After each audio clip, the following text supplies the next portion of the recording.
The cover-up has begun. The Democrats cannot help themselves. They're going to get caught, I suspect. We're going to get into that. Not sure what's going to happen, but they can't help themselves. Why? We're going to answer that question. This is The Ordinary American. I'm your host, Paul. I got to keep that up. Got my own stuff over there so I can watch the chat. Listen, this show, The Ordinary American, I'm your host, Paul Sarkis, and this show was started as an anti-leftist show from the ordinary American's point of view. I was tired of the experts doing things like telling us masks worked when they didn't, tell us to take a vaccine, which is obviously dangerous, now proven to be so. As the great Thomas Sowell says, all of today's problems are caused by yesterday's solutions by the so-called experts. The problem with the experts is they suck. Okay, but all the Democrat experts are saying, hey, there's no corruption. This is crazy that the Republicans are saying this. We're gonna get into it. All right, let's start off. By the way, we're gonna get into a little bit on Iran. There's a couple of things going on, and a little bit on AI, and there's a couple of other things I can't remember right now, but we'll get into it. All right, so the election happens on Tuesday. The Democrats gave us plenty of warning. They said it's not going to be right away. We aren't going to know. Why aren't you going to know? Well, for starters, you're not going to know because they mail out a ballot to every registered voter. This is the problem. This is why they want illegals on the rolls, why they don't want to clean up their voter rolls. The great Tom Fitton from Judicial Watch has been fighting this battle for years. Years ago, he got LA, I think, to take off 1 million dead people from their rolls. Why do they want dead people on? Because they can mail those ballots, and then those ballots can be live out in the world, and they can use them for corruption. I've shared this story a bunch. I'm going to share it again. I worked the polls in Los Angeles for a bunch of years. I did the training. I worked the polls. I was working the polls during the 2016 presidential election. Here's what they tell you when you go do the training. Turn no one away under any circumstances. If they can't speak English, give them a provisional ballot. If they're in the wrong place, give them a provisional ballot. If they're not even sure they're registered, give them a provisional ballot. Their goal is to get as many ballots filled out as possible. The provisional ballot, you fill it out by hand at the voting location. It goes in an envelope. It goes in the black box. What happens then? It goes down to headquarters. They open it to sort of see, I guess, is the scam, if it's a real registered voter. Who's watching that? I don't know. How do I know they aren't just dumping that? They can see what the person voted for. They can see them. If you wanted to corrupt something, that's the way you do it. Now, that was before mass mail-in ballots. So they don't need the provisional ballots floating around anymore because now they just mail ballots out to everybody. How else do they do it? Well, they have something in California called the ballot harvesting. Now that is permitted in, I think it's 17 states. But California, big shocker, has the most lenient and crazy rules. Here's some rules that you may not know. First of all, anyone can authorize anyone to turn in their ballot. One, all right, family member, some states allow a family member to turn into somebody's ballot because if they can't get there that day, you could make an argument. What's the next thing? Any one person can turn in an unlimited number of ballots. So they can just go and collect them. Now, they can't be paid per ballot. Why do I say it like that? Because that's the scam. They can be paid. They just can't be paid per ballot. They can be paid per hour. They can be paid on a flat fee. They can be paid a lot of other ways, but they can't be paid per ballot as if that's the barrier. Okay? So any one person can go and collect all these ballots. Now, how do we know? Because now the chain of custody is just one person with all of these ballots. Fortunately, in LA, from what I'm reading, Spencer Pratt had a very, I guess the left would say, robust ballot harvesting effort because he was trying to win. He was trying to play by the rule. They're corrupt, but the rules. Okay. Then this is another question that I think needs to be answered. When I say to my daughter sometimes, hey, do you want to get some barbecue? She'll say, why wouldn't I? Why wouldn't the Democrats cheat? They get away with it. We played, I think it was yesterday, the Democrat analyst, I think it was, who was saying, this is how it goes. The Republicans are doing well or ahead, and then over time, the ballots come in and the Democrats win. We definitely played yesterday how a block of ballots came in and changed in LA Bass and Rahman's totals, but not Pratt's totals. So we're supposed to believe that a whole batch of ballots, thousands, came in and Pratt got zero. It's not believable. Okay, but why wouldn't they cheat?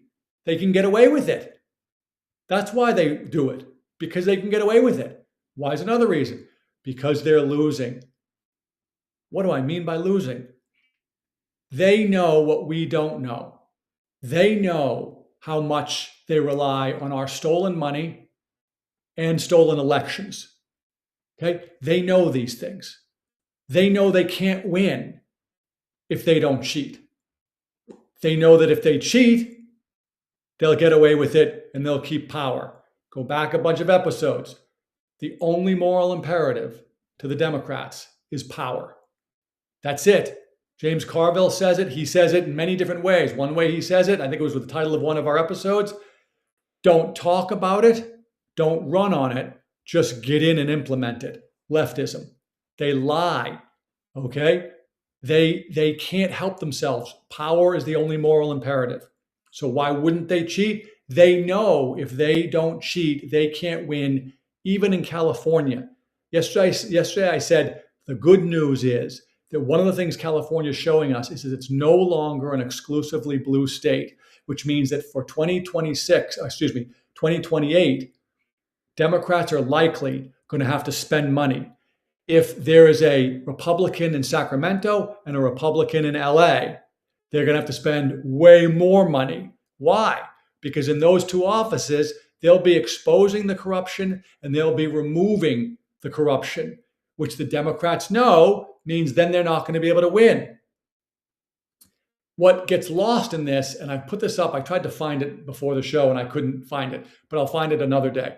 If you look at the color coordination, blue versus red, of the counties for California, and you look at the difference between, say, 2016, 2020, 2024, California is mostly a Republican state, except for the coast. There's a little bit around Sacramento that's still deep blue, but San Francisco, LA, and San Diego, essentially, okay, the coast. They can't afford to have Spencer Pratt be in the mayor's office in LA because they know everything will be exposed. So why wouldn't they cheat and corrupt it? They would. Why wouldn't they? They get away with it, and they need to. So the way they figure it is, what do we have to lose? There's nobody going to really push back, except last night. Do I have it? I don't think I have it. Wait, I might have it. Trump put out a Truth Social last night at like 1 a.m. And here's what he said. This is good news. Let's see what happens. There's big cheating by the Democrats in California. Votes are all tied up, may not be in for weeks, under investigation by the U.S. Attorney's Office in Los Angeles. Why the vote counting delay? DLJ. All right. So they're beginning to look at it, I hope. But until now, why wouldn't they? They don't ever get caught. By the way, it's 100% success rate they have when they cheat. They always win. And what you see in California right now, we saw this, by the way, with the Schiff-Steve Garvey race a couple of years ago. Garvey was in the lead. Then all of a sudden it shifted and Garvey had less votes. I don't know how less votes works. And Schiff won by a hair. What they're doing right now is they're trying to figure out the math. How do we get Rahman into the second position so the voters don't have a choice in November? Okay, by the way, they're doing the same thing on the governor's side, except it's a bit harder because Hilton did very well and came in so far. He was coming in first. Okay, It's total corruption. Now, the cover up. Here we go. The Democrats are trying to normalize this and say, you're crazy. This is totally legit, totally fine. Don't worry about it. It takes so. Let me get this up before I start pressing play. First, before I press it, this is from a tweet from David Axelrod. Can you guys see that? People ask why California vote counting process takes so long. Blah, blah, blah. He explains clearly, this leftist nut job. But the short answer is the state values participation plus thorough scrutiny of ballots over speed. This is designed for stupid people, for retards, to go home and say, oh, okay, there's no problem. Okay, there's no problem. That's what a retard does. Or you're in on the scam. As I always said, there's only two people voting for Democrats in California. Retarded people, this guy, or you're getting rich or getting a paycheck from some level of government, city, state, federal, somewhere. You're a contractor, you're an employee, something. Those are the people. Now listen to the excuse here. So long to count ballots in California compared to other states? Well, essentially, California leaders have made the decision that it's more important to give more people more time to make last-minute votes than it is to count quickly, where other states have. By the way, see how he frames that? That's a lie. That's not the choice. That is not the choice. People have had months to hear this, and they'll have months more before November. This is not like they're framing it like, ooh, the election just happened yesterday, and we're rushing people. No, we're not rushing people, okay? And every other state, Florida included, can do both. They can give people plenty of time, and they can count in one day. He's making the claim here. He's making the false. He's putting us in a false box that it's a choice between participation or speed. That is not true. Said it's more important to count quickly and not necessarily give people as many options to vote at the last minute. It's not quick versus more participation. Okay? It's honesty and integrity versus everything else. They're hiding this is what the Democrats do in empathy or compassion. Oh, we want more people to be able to vote. I bet you do. More people that aren't alive. We don't need more time. We need accuracy. And he's standing here because he's trying to show, look at all these people that are working so hard to make everything fair. So in California, you can turn your ballot in up until the very last day. As long as it is postmarked by Election Day, there's up to 7 days for that to come to a vote processing center like this one to be counted. Also, we mail ballots to every single registered voter in the state. Right now, about 80% of. He mentions that because he knows he has to mention that, and he doesn't go into it. Every registered voter, what he doesn't say is, we are fighting legally and every other way to make sure that the number of voters on the voter rolls is as big as possible, not as accurate as possible. Tom Fitton at Judicial Watch is fighting to make sure they're accurate. Voters return their ballots by mail. Each one of. By the way, 80%? Are you kidding me? Of them has to go through a signature verification process. If there's a problem in the signature verification process, then you're alerted and you have 10 days to fix that process to come what's called cure your ballot. All that takes time. Eventually, all those ballots come here where they are. All right, I was gonna play the rest of this. He's just a windbag, and he's just saying all the nonsense that you know. He's trying to show you, oh, look, there's so many people working on this, and then you get notified. It's all a lie. Okay, you have no idea what they really do. And you don't need that much time, and we shouldn't have mail-in ballots.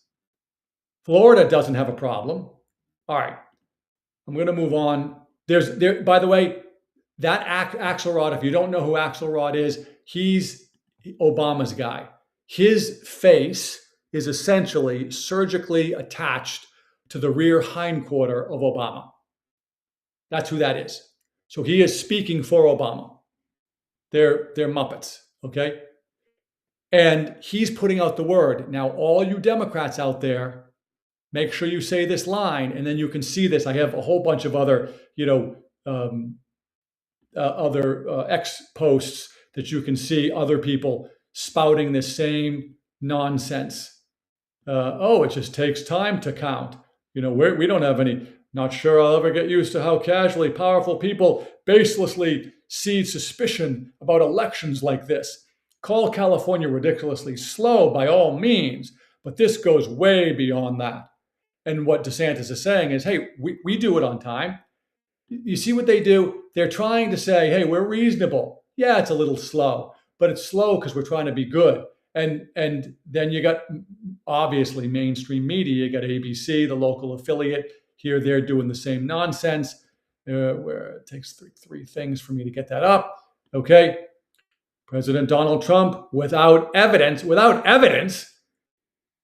there is a 100% perfect track record that in these last elections, 2020, Trump was ahead, the dog ate my homework, the pipes burst in Atlanta, etc. All of a sudden, Trump loses. Okay, now we're finding out Georgia was corrupted, Arizona was corrupted. Okay, so it's not, hey, this is just taking a slow period of time and there's no evidence. There's tons of evidence. I think sometimes these idiot lefties, they want to confuse us between evidence and essentially conclusion or fully knowing something. There's plenty of evidence that it's corrupted. We can't know yet because we think we know because we see the patterns.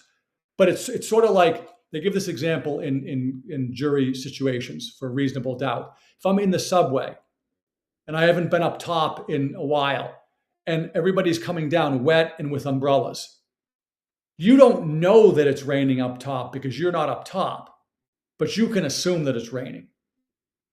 This pattern has gone on, and we've seen now the corruption.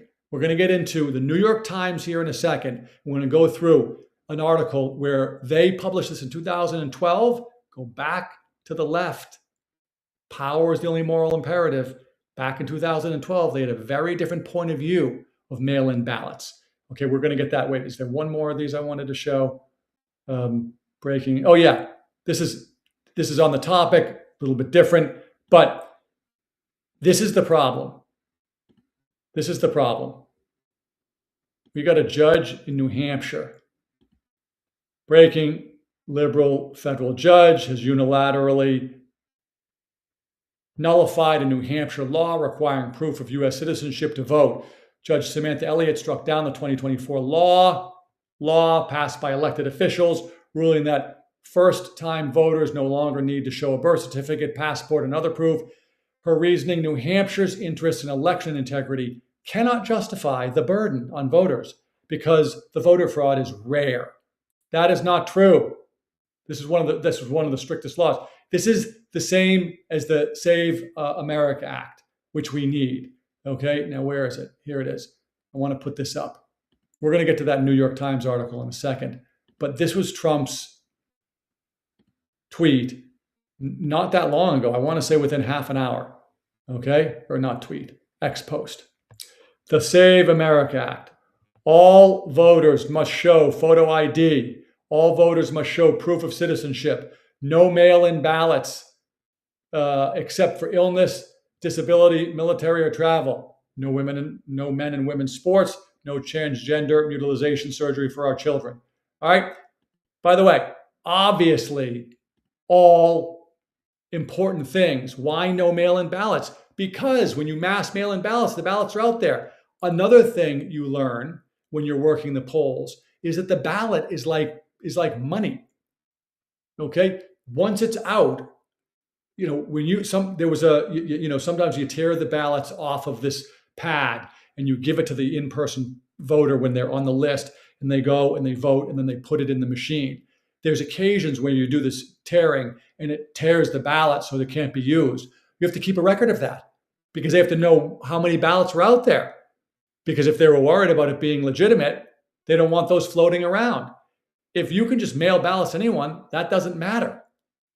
Okay, New York Times, let's get to this. The great Dan Bongino, he has been mentioning this article for as long as I can remember listening and now watching his show. Here's the title. This is New York Times, Politics, 2012. 2012, this is October, so it's before the November election, which was what, Romney and Obama. Okay? Now, why would the New York Times be against what they call absentee, which is mail-in ballots? Back then, most of the people were military. Who were they voting for? Mostly Republicans. We're going to run through this. Wait, did I get that up there? No, I didn't get up there. Oop. Sorry, guys. All right, let me go back and show you. Error and fraud at issue as absentee voting rises. Okay? On the morning of the primary here in August, the local elections board met to decide which absentee ballots to count. On the morning of the primary, not 10 days later, the board tossed out some ballots because they arrived without signatures required on the outside of the return, and they go through and say why they got rid of some. The election supervisor disagreed. This looks like a case describing how they sit around and they decide. By the way, sounds imperfect to me. Humans deciding. Yes. Okay. Me and Adam can agree on that. Seems like this will play out in many elections next month because Florida and other states are swiftly moving from voting at a polling place towards voting by mail.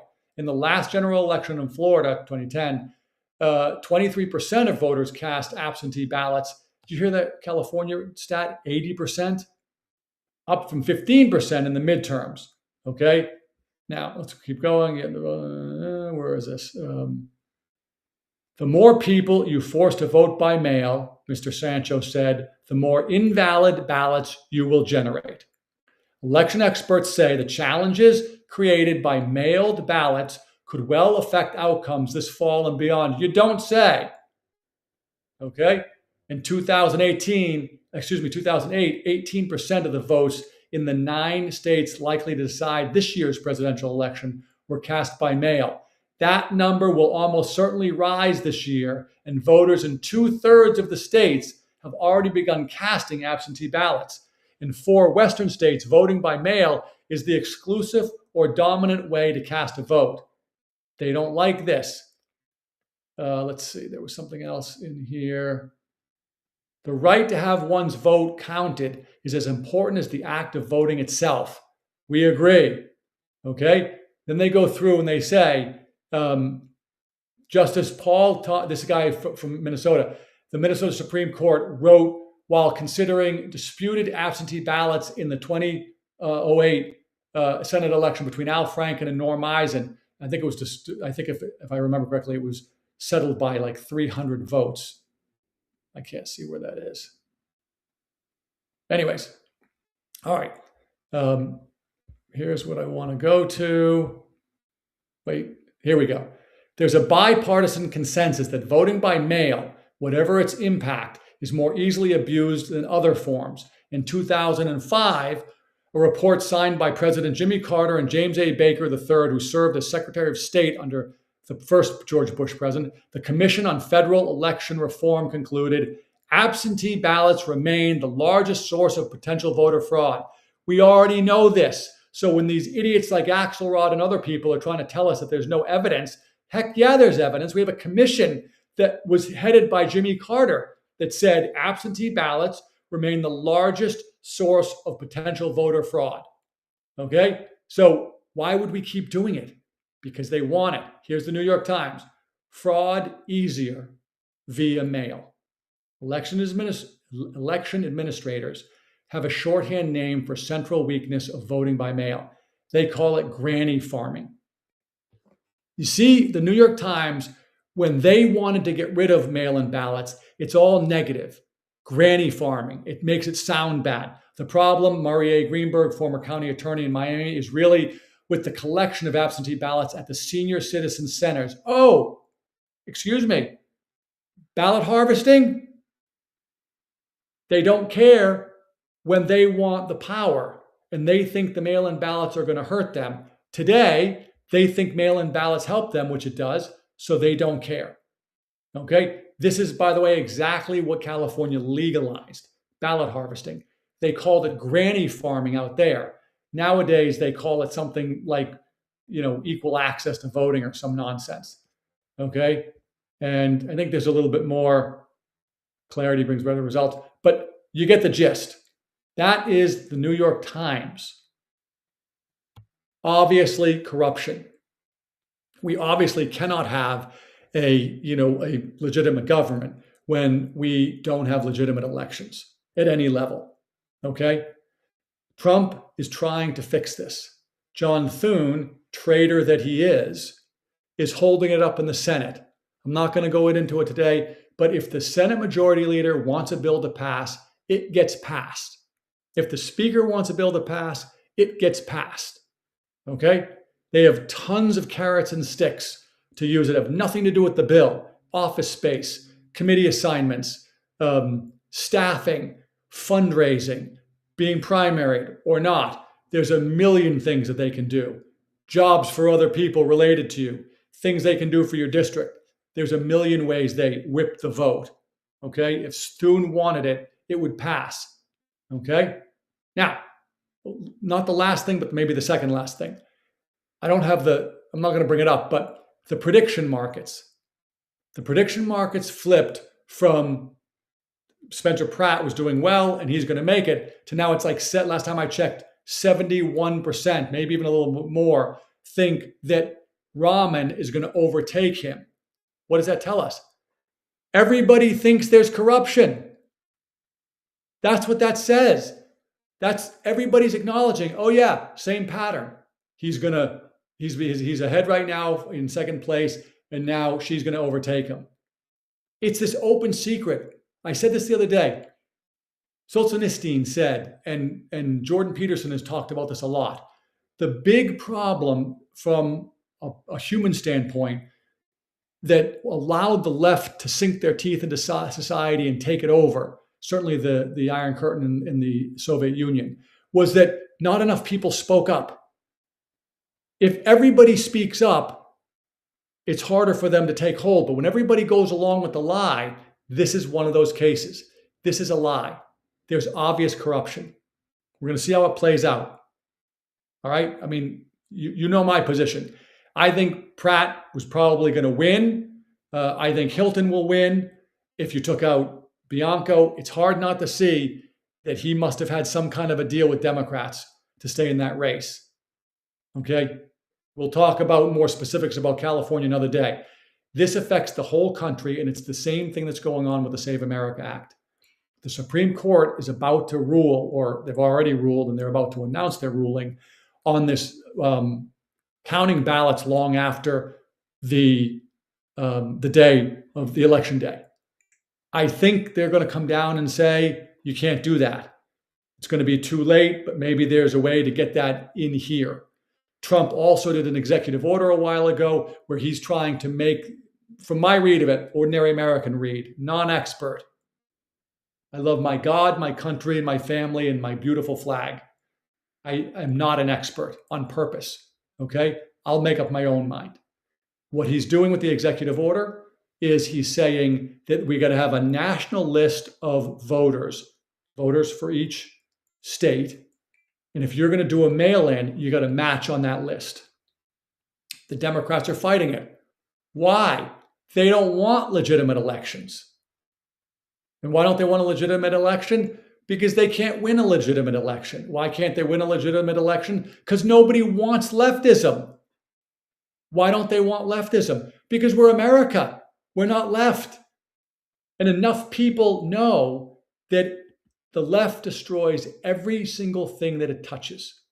Again, this show dedicated to what? Anti-leftism, which means anti-democrat. I'm going to play this. I think I played it one other time a few months ago. This is the great Dennis Prager. If you aren't listening to Dennis Prager, you should be.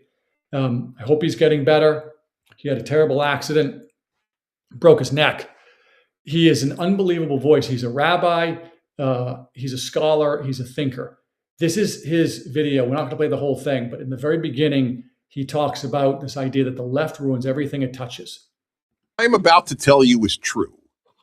Almost everything we most treasure freedom, beauty, reason, the family, economic well-being, and even goodness is in jeopardy. Who or what poses this threat? The answer is the most powerful ideology of the last 100 years, leftism. Not liberalism, leftism, or if you prefer, progressivism.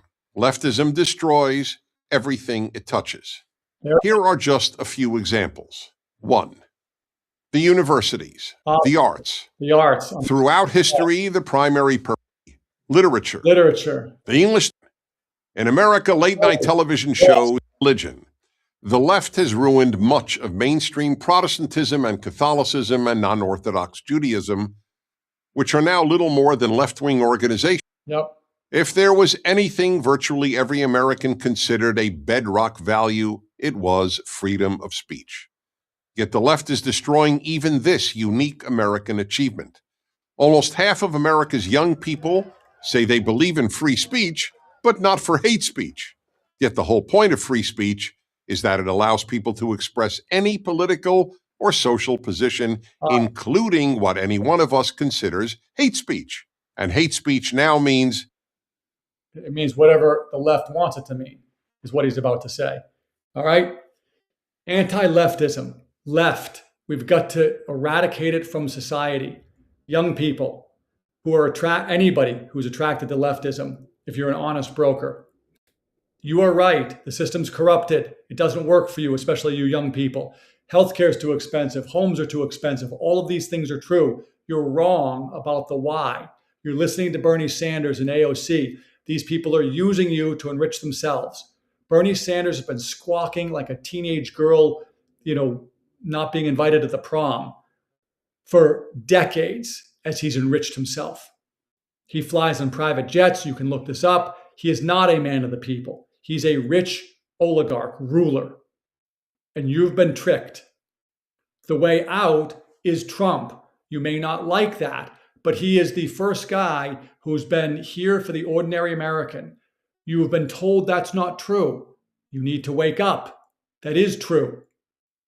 He is the only one that makes these decisions purely based on the ordinary American. You've been told he's a thief and he's a liar and all these things. Everything that they told you, they've been doing. We're seeing right now the SPLC, Southern Poverty Law Center, which was indicted by the FBI a few weeks or months ago. They did a superseding indictment, more information. What are we finding out? They're supposed to fight racism. They were funding the Nazis. They had actual Nazi members on their payroll. They had, in one case that I read in the superseding indictment, one of the people who was one of their paid informants who was in the Nazi movement wanted to get out. They convinced them to stay in. They paid them. They paid for the Charlottesville rally, the Really Fine People rally. The left ruins everything it touches. It's ruining you if you are voting for Democrats and you may not even know it. And like Dennis Prager says there, not every Democrat is a leftist. Not every Democrat is a leftist. And it's even more true today. You need to wake up. Okay, we're gonna obviously come back to those issues. They're important, but there's a few other things we want to get to today.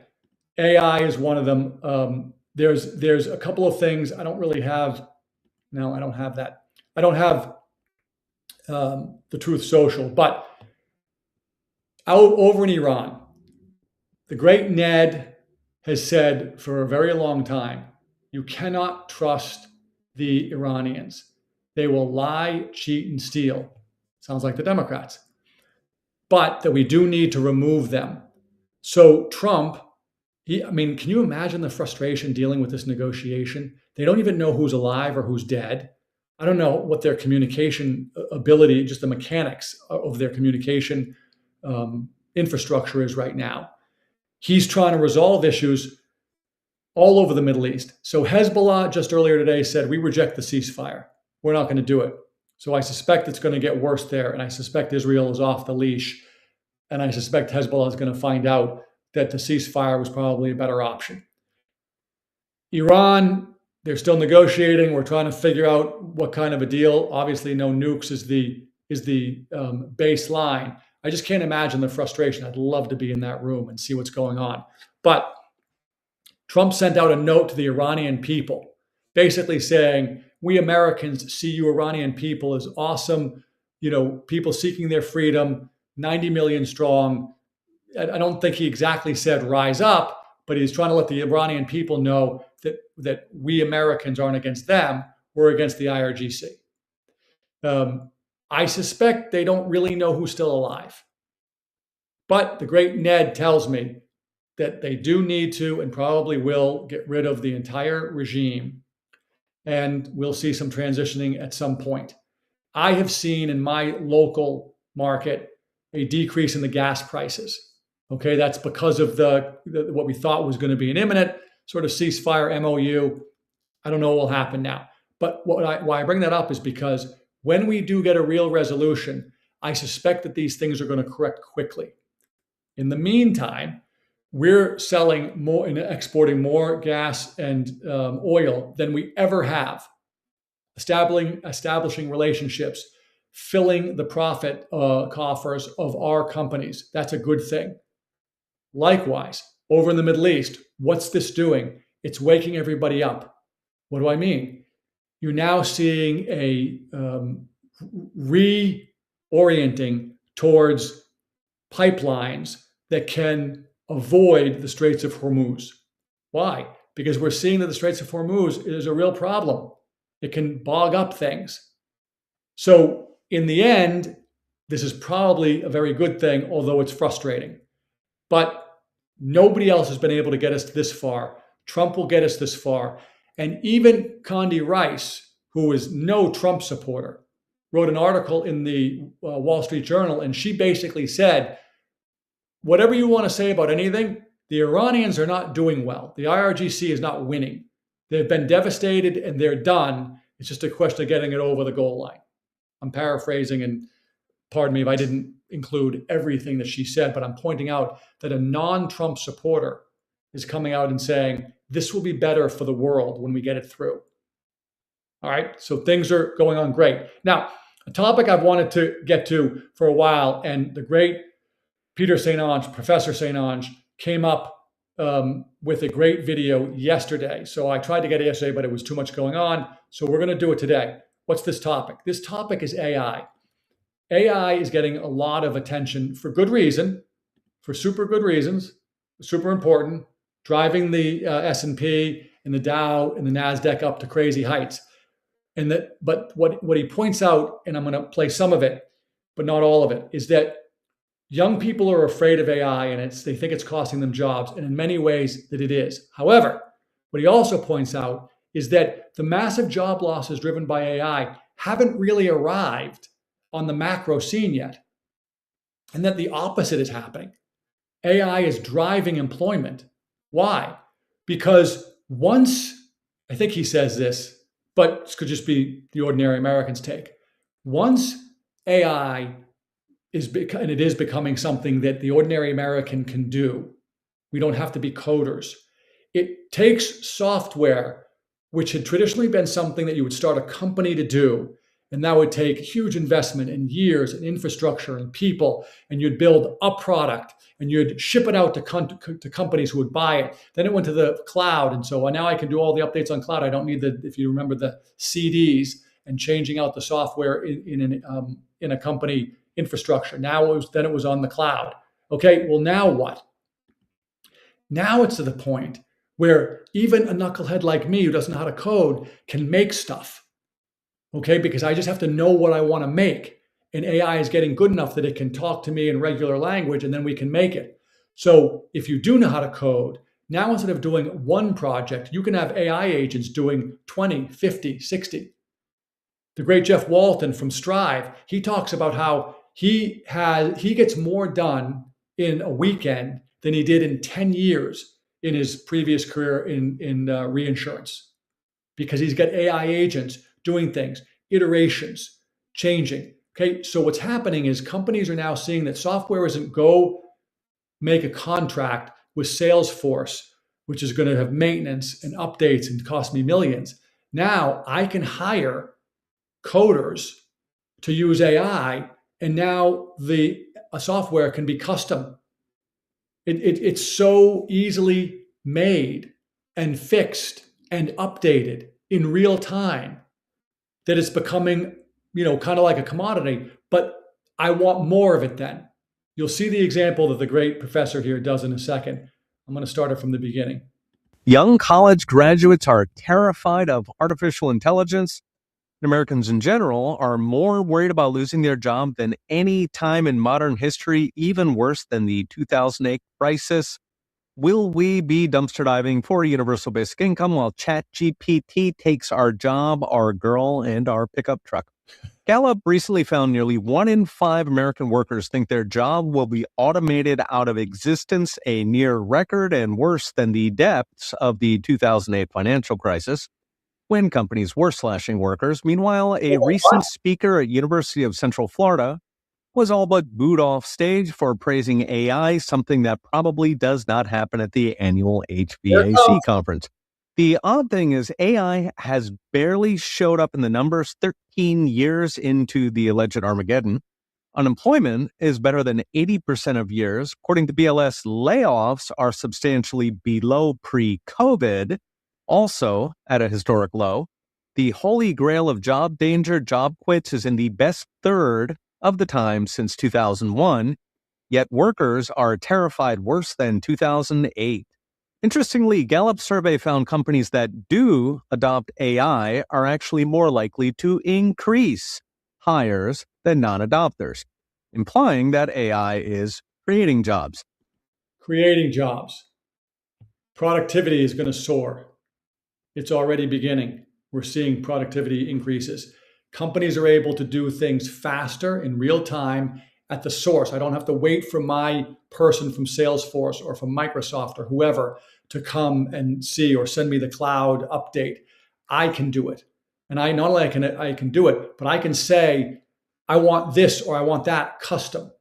This may seem odd, but it's a well-known economic phenomenon that when your workers get more productive, say if you replace shovels with bulldozers, you take on more work and the product gets better, which are called new good effects. So imagine a company using shovels to build homes. They find a shipload of bulldozers, they will build a lot more homes. Or take web designers who were supposed to be obsolete 30 years ago when automation tools came out. Instead, web designers have increased for 30 years because websites went from GeoCities to glossy infinite scrolls with built-in shopping carts. Okay, you get the point. AI, we all need to learn it. If you're curious, there's a guy named Jordi Visser. He's great. He puts out a bunch of videos. He's probably about my age. I'm 58, and he puts out a bunch of videos on AI and how people can adopt to it or implement it, get used to it, learn how to make things. I highly recommend you go find him. I'll try to put a link in my X feed. Everybody should be learning how to use it. Not because you're going to go off and become a coder, but because as you figure out how to use it, your brain really does start to adapt and you begin to think of ways that you can use it to make your life more efficient. It's not any different than, when we can get a robot, to fold laundry. I know me and my wife are going to be happy to do laundry, fold laundry, or to clean the house. When a real robot can really clean the house, that is going to be a major impact. And I don't think we're far off. But with AI, when we can start to do things for ourselves through AI, it's the same thing as a company not needing to contract with Microsoft. Now, maybe I don't need, Excel or Word or something else. Everybody needs to use it, start using it. It's a great search engine, if nothing else, but it is way more than that. And there's loads of videos. Jordi Visser is not the only one. There's loads. Okay, been wanting to put that in there for quite a while. There's one other thing I just wanted to show you. This is one of the things I talk a lot about Trump because he's the most consequential president in my lifetime. Okay, I saw this. I don't know if you guys can see that. These married lesbians voted for Trump were gay, not stupid. Okay? The Democrats would have you believe that there's not that many Trump voters, despite the 77 million votes that were cast. Okay? And they would want you super to believe that there's no gay Trump voters, but there are. Why? Because more and more people are waking up. Trump is, let me rephrase that. What I was going to say, which I don't believe, is Trump is the solution. Trump is part of the solution. Ultimately, we are the solution. Okay? We have to make changes. But he is somebody in a position of power that is giving a serious boost to bringing back the greatness of America. We haven't talked for a couple of days about Promethean Action and some of the information they put out, and I'll tell you why in a second. But they are the best place to go for information on the American system. And the American system is what Trump's doing. Bringing back manufacturing, bringing back common sense. 80+% of Americans say we need a photo ID to vote. Simple. Okay? 80 plus. And by the way, nonsense about black people don't have it. 94% of voting age black Americans have an ID already. 94%. Okay? For the 6% to get to 100, we can help them. 94%. So if you're a lefty and you think, oh, I'm helping the black man because I don't want that terrible Save America Act, that's not true. They want it too. Okay? They want it too. Nonsense. This picture goes to show that there are people everywhere who are now willing to share the fact that they're voting for Trump. Okay. All right. I have like 10 more things, but we're going to have to wait till tomorrow. We're already way over time. This is The Ordinary American. I am your host, Paul Sarkis. Please like, subscribe, and follow. Pass it on. Make comments. All these things help with the algorithm and help us get the word out. We're trying to help in this fight between the left and the right. We're trying to help so that we won't have these situations like California, that we'll just have legitimate elections, that we won't have to wonder or worry or look and say, oh, it's corrupted again, and then sit and feel helpless. When elections are corrupted, we lose the government of, by, and for the people, and we become a government of indentured servants, us working for the elected class. That is not how the system was designed. The founding fathers knew this. A lot of changes need to happen. But a big one is that we need legitimate elections. Once there's legitimate elections, then we, the people, do our job, which is remove everybody that doesn't vote the way we want. The problem with California, as I point out often, is they don't care. Same-sex marriage, the voters voted against it. One unelected judge in a black robe made it legal in California. The voters voted no affirmative action used in hiring in the state, in the state level jobs.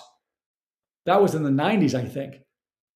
Everybody knows in California is sort of the capital DEI, pardon me, and affirmative action. They don't care. So we need these elections to get fixed. Hopefully, the U.S. Attorney's Office is going to figure out what's going on. Maybe James O'Keefe, maybe Nick Shirley, maybe some of these other citizen journalists got in there and have great content that can show us the shenanigans. All right. Again, like, subscribe, follow. Thank you for being here. Pass it on. Send it to your dad or your mom or your son or your daughter or anybody that needs to be rescued from the left or needs their reality confirmed. All right, we're going to see you back here tomorrow, Forgiveness Friday, my favorite day of the week, Fired Up Friday. We'll see you at 2 p.m. tomorrow, right here. I'm praying for you. Please pray for me. That's the great Father Mike Schmidt's line. I always got to give him the credit. I'm rooting for you.